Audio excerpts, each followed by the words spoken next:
Frugalsim videos are powered by Jetline Systems. Hello YouTube, this is Frugal, and this of course is Microsoft Flight Simulator, and this is the second in my beginner's guide to flying in Microsoft Flight Simulator. What we're going to do today is landing, or more specifically, pattern work. Why is this aircraft moving? Oh, it's lining me up on the runway. We are currently at Sanford, or Orlando Sanford, which is Kilo Sierra Foxtrot Bravo, just outside Orlando. It's my local airport, and the reason we're flying here is the main runway, 27 right or 09 left, is exactly east or exactly west. So it's very, very easy for what we're going to do in terms of monitoring your heading and everything else. Now, runways. We're getting up on 27 right. What that means is there are two runways called 27. This is the right one. We are going to take off and we're going to fly and then we're going to land, okay? It's called a pattern. Now, because we're on 27 right, that means there is a runway to the left. So we're going to do a right-hand pattern so we don't fly over the left-hand runway. We're going to basically stay clear of the runways when we do this. In terms of runway numbers and all that good stuff, oh gosh, let me just pause this a second. In case of runway numbers, add a 0 on the end of a runway number and that gives you the heading. So you can currently see it's 270. And if we pop on down here, get rid of this, that would be west. West is 270 degrees, east is 090 degrees, north is 000, and south is 180, or runway 18. We're going to take off and do something called a pattern, which is basically a big oval shape, and then land back on this runway. I'm going to talk you through how to land this aircraft. Now the light is a bit off, isn't it? Let's see if I can adjust the lighting in this a little bit. Radio light, panels light, so it's right here. So we'll just wind this thing up here, wind this up here, and up you get. Just put a little bit of light in there. Give me a little bit more contrast. Once again, not a sponsored video, but I am using the Thrustmaster TCA Side-Stick Airbus Edition, which was sent to me for a sponsored video. This is not a sponsored video. Okay, another reason to fly out of Sanford is if we look at the altimeter here, look, it's basically sea level. So we're landing at basically 0. We're going to be landing at basically west. It's an easy airport for practicing this stuff. So let me talk you through what we're going to do. I'm currently paused. I'll unpause in a second, but even though it's paused, I can do stuff like turn on pumps and turn on pitot heats and all that good stuff. What we are going to do, we're not going to have any flaps. We currently do have some flaps. Let's get rid of that. No flaps for takeoff. And we're going to fly down here. And when we get to, once we get into this green arc, basically, whoa, here, that's the point at which we'll gently pull back on the stick and start to climb out. And again, we'll climb out about 70, 75 knots. And at 400 feet, that's the point at which we'll turn. Now, because we're taking off exactly west, we're going to turn exactly north. And then we can continue on north, straight and level for a bit if we want to, and then turn right again onto exactly east. Now, that bit where you take off and then turn right, that's called turning crosswind. That bit when you turn from north to south, or going back this way, that's called downwind. And then when we turn back to head south, that's called base. And then when we turn the base to the runway heading, that's called final, okay? Let's go ahead and do this. It's pretty simple, it's not hard. And I am gonna give you some tips on how to land in a sim, which is different to landing in a real aircraft, because we only have a 2D display for now, because we don't have VR right now. Okay, so increasing the power.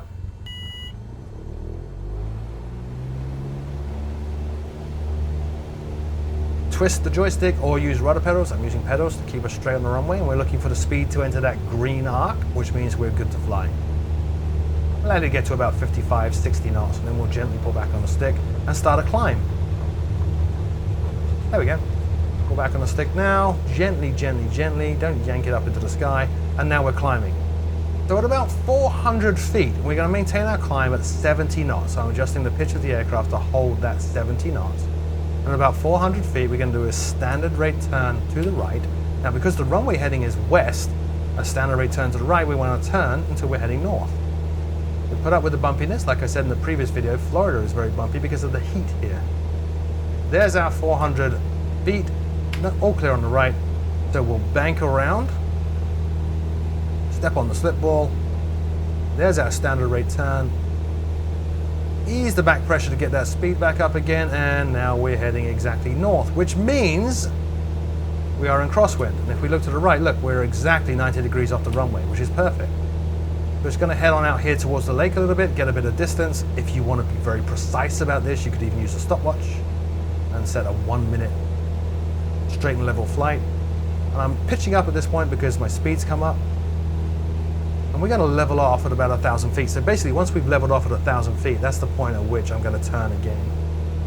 So just holding the pitch here, not trimming it yet, because I'm going to adjust power in a minute, and I'll need to retrim if I adjust power. Climbing, climbing, climbing. There's our 1,000 knots. So at that point, I'm going to reduce the power just a bit. Let the nose come down, and we'll use trim now to get us straight and level.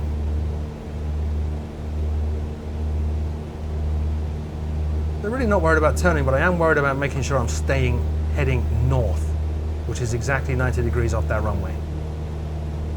Trimming, trimming, that'll do it. Check to the right. Now we're going to turn downwind. So, roll to the right, step on the slip ball, get a standard rate turn. We are climbing, which we don't want to do, so push down a little bit. Don't chase the needles. Ultimately, eventually, you'll get a good feel of where the horizon is in relation to the cockpit, the dashboard in the cockpit in particular. And you'll just know where you need to be climbing or descending during that turn. There we go. We're pretty much level, and if we look to the right now, there's our runway. Not the one that's heading away from us, but the one we're parallel to. We are exactly parallel. And at this point, we are downwind, which is really kind of the final stage, I hate to use the word final, before turning base and then final to land. And what we want to do at this point, still trimming, what we want to do at this point is put the runway, the threshold, which is the crosshatch area at the end of the runway, we want to put it in our 4 o'clock position, so just behind that rear seat. And at that point, we can start our descending turn to land. In fact, if you're learning, I recommend you don't descend and turn, but if you keep flying straight a little bit further, bring the speed down, then you can start your turn and start descending at that point, just to give you a bit more space and a bit more breathing room as well. The further you go, the less you need to descend at this part, by the way. We look to the right now. Okay, so you see the flashing lights there of the runway. We're going to put those behind the rear seat.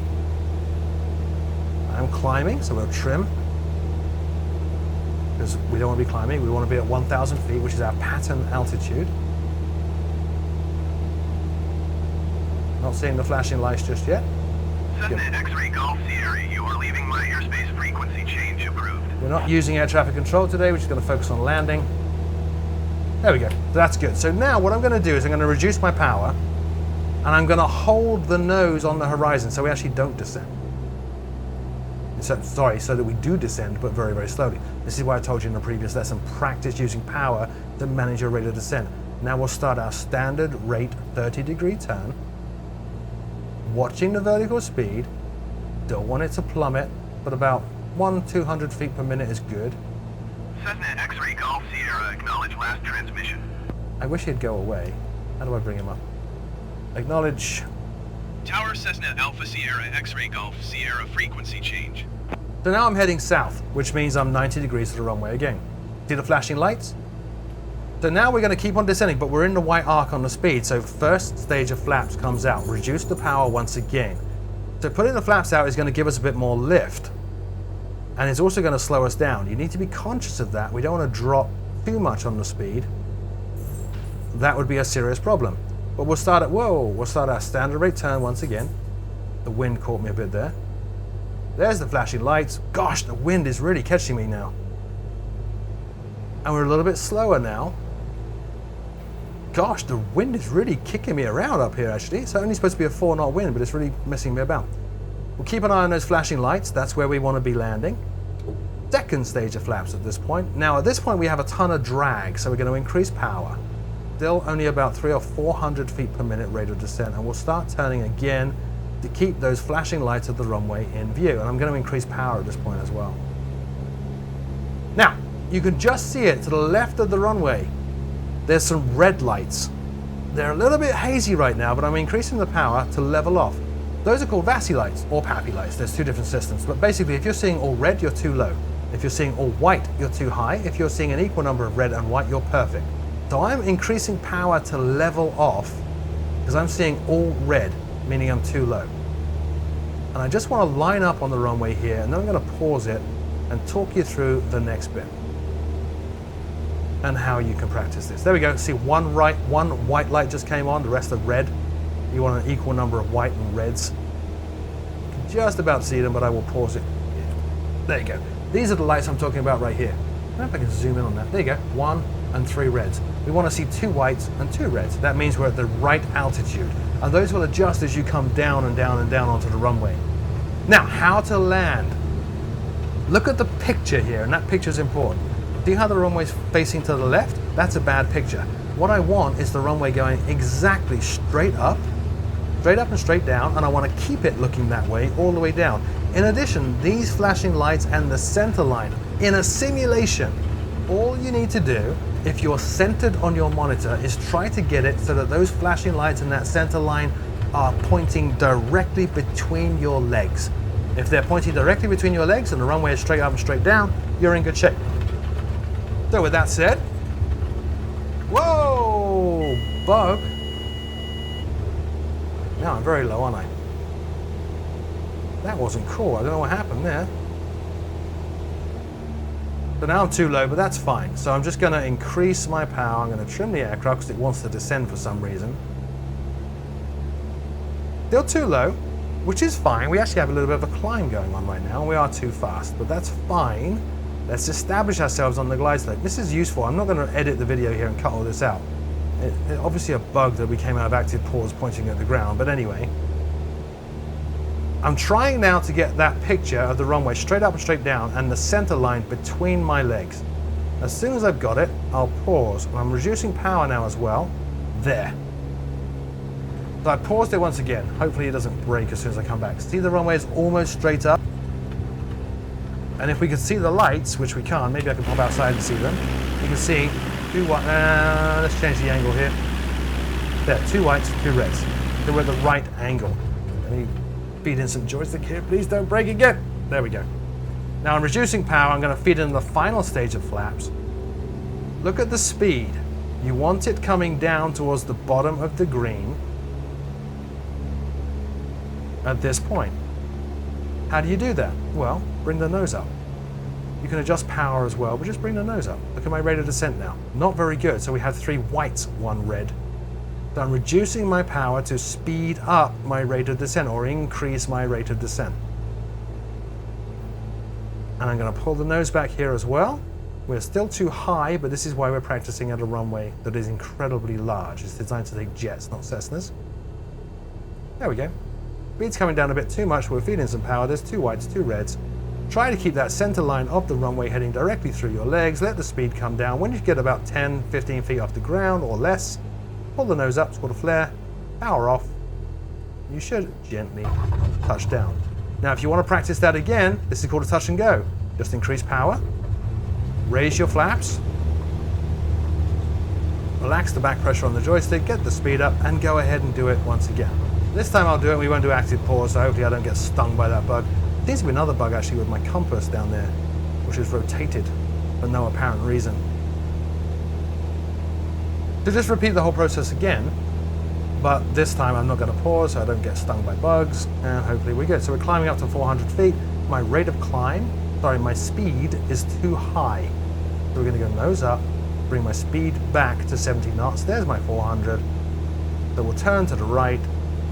And again, the active pause bug screwing up my compass, so it's very hard to see exactly where I need to level off, but it's going to be about there.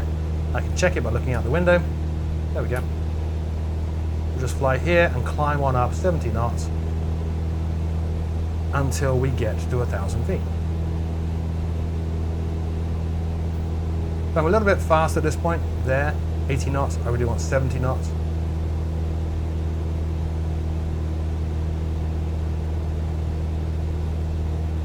Now I've got a huge amount of back pressure on the stick, see that? We'll trim that out.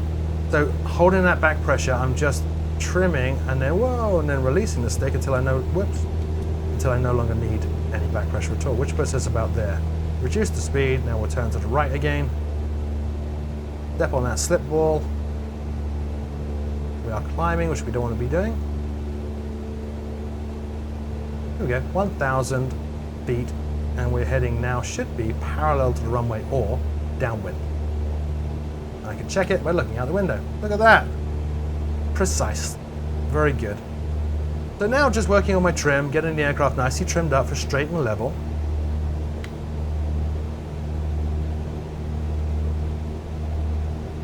easier than said than done. There does seem to be a building wind here, which is not cool. That should be good. Look to the right. Okay, not quite at the point we want to turn yet because we want this bit about there. We're climbing, so a little bit of nose down trim just to fix that. And I'll talk you through the whole thing without pausing, so we don't get bitten by any more MSFS bugs, which I'm sure will be fixed shortly. If that's the bit here, we want this back here, and then we'll turn. Still climbing. A lot more nose down trim. That should be better. Might have a lot of nose down trim there, but the speed will come up, which will cause us to get lift. And there it is. There's the crosshatch area on the runway coming into view now, just over the right shoulder there. So at this point, once again, power off. If you wanted, you could go all the way power off. Standard rate turn, descending no more than 500 feet per minute until we are base, which is about there. Look to the right, there's the runway, perfect. We'll turn a little bit later this time, still descending a little bit, because even at this stage, you could look to the right and see those landing lights and see how you are in terms of the glide slope for the runway. There's the runway right there. I'm seeing 4 whites, I think. Yes, so I'm too high. So reduce our power. Standard rate turn now. Let's get that 500 feet per minute rate of descent in. As the speed comes down into the white arc, now, first stage of flaps. See 4 white lights beside the runway now. Better high than low, to be honest with you. Speed is still coming down. I'm actually idle on the power at this point. And as the speed comes down even further, second stage flaps, there's 2 reds, 2 whites. Increase the power now to slow your rate of descent. That's how you do it. So I'm still holding the nose roughly on the horizon in terms of my artificial horizon, and I'm using the throttle to control my rate of descent. All I got to focus on now is getting that center line of the runway, because I'm flying a sim, not a real aircraft, going straight between my legs, from the monitor between my legs. A little bit too low, which is fine. Increase power. It'll fix that in a heartbeat. Put in final stage of flaps, we're getting quite close. So 1 right, 1 white, 3 reds means we are too low, but increase the power and it fixed that, as you just saw. Picture of the runway. It's a little bit off center, isn't it? It's a little bit angled. We don't want that. We want it straight. Nice straight lines up and down, which is that. Okay? Just flying the center line of the runway now between my legs, keeping that picture as straight as I can. You are flying a moving aircraft through moving air. You will move around a little bit. There we go. Flying it straight down, straight down, straight down. Nicely done, because we didn't nasty bugs that have us pointing at the ground. Reducing my power a bit more because I'm too high. These 3 whites, 1 red, 4 whites, less power. And as we come down under about 10 feet, nose up, power off, and let the aircraft just float down to the ground. How to practice landings? It's not that hard. Practice makes perfect. And the cool thing with a sim is obviously you're not risking life and limb or paying for the rental of the aircraft to do this. As always, my name is Frugal. Thank you so very, very much for watching. Until next time, I'll see you all very soon.